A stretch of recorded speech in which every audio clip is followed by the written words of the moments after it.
আসসালামু আলাইকুম। ভিডিওটি ক্লিক করার জন্য অসংখ্য ধন্যবাদ। সুস্থ থাকার জন্য চিকিৎসকরা প্রচুর পরিমাণে শাকসবজি খাওয়ার পরামর্শ দিয়ে থাকেন। তেমন একটি উপকারী শাক হচ্ছে কচুর শাক।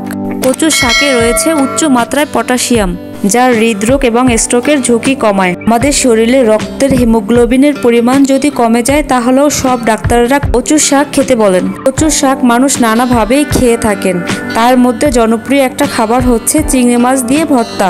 অনেকেই আবার এটাকে চিংড়ি মাছ দিয়ে কচুর শাকের বাগার বলে থাকে। কচুর শাক মানব দেহে ভিটামিনের অভাব সহ দৈনন্দিন পুষ্টি চাহিদা অনেকখানি পূরণ করেন। তাই আমাদের খাবার রুটিনে মাঝে মাঝেই এই কচুর শাকটা রাখা দরকার। এখানে 2টি কচুর শাক নিয়ে ভালোভাবে কেটে নিয়েছি এবং আমি কিন্তু শুধু কচি পাতাটাই নিয়েছি। কচুর শাক ধোয়ার সময় অনেকেরই হাত চুলকায়, তারা এই প্রসেসটি ফলো করতে পারেন। কচুর শাকগুলো ধুয়ে নেওয়ার পরে একটা ফ্রাই প্যানে আমি সবগুলো কচুর শাক দিয়ে দিচ্ছি। এর মধ্যে এখন দিয়ে দিচ্ছি 2টা মাঝারি সাইজের আস্তা রসুনের কোয়া, 8 থেকে 10টা কাঁচামরিচ। কাঁচামরিচগুলো আমি নাইফ দিয়ে একটু চিড়ে নিয়েছি। আর দিয়ে দিচ্ছি 3টা মাঝারি সাইজের পেঁয়াজ কুচি, আর স্বাদ মতো লবণ দিয়ে ঢাকনাটা দিয়ে দিচ্ছি। কচুর শাকের পানিগুলো কিন্তু আমি একদম ঝরিয়ে নিইনি, যাতে এক্সট্রা কোনো পানি দিতে না হয়। এখন ঢাকনাটা দিয়ে চুলার জালটা একদম ফুল করে দিয়ে অপেক্ষা করব 5 মিনিট। 5 মিনিট পরে ঢাকনাটা সরিয়ে নিচ্ছি। আমি এই কচুর শাক রান্নাটায় কিন্তু এক্সট্রা কোনো পানি ব্যবহার করছি না, কারণ এমনিতেই কচুর শাক দিয়ে অনেকটা পানি বের হয়। 5 মিনিটেই কিন্তু শাকটা অনেকটা মিশে গিয়েছে। তারপর আমি একটু ভালোভাবে নেড়ে আরও মিশিয়ে দিচ্ছি।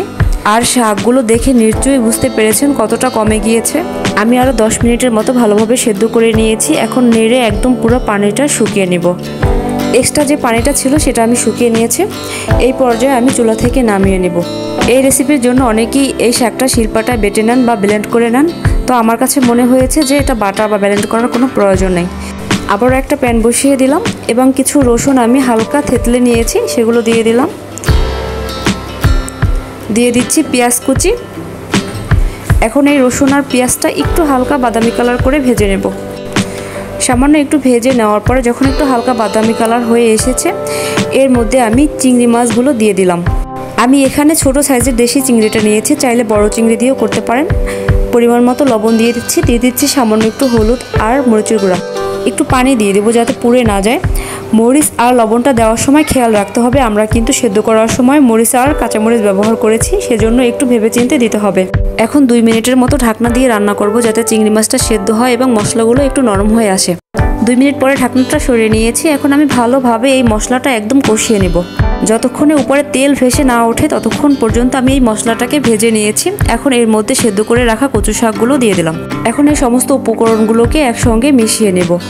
মিশিয়ে নেওয়ার পরে এখন এই কচু শাকটাকে আমি আরও 5 থেকে 7 মিনিট এইভাবে নেড়েচেড়ে ভাজতে থাকবো।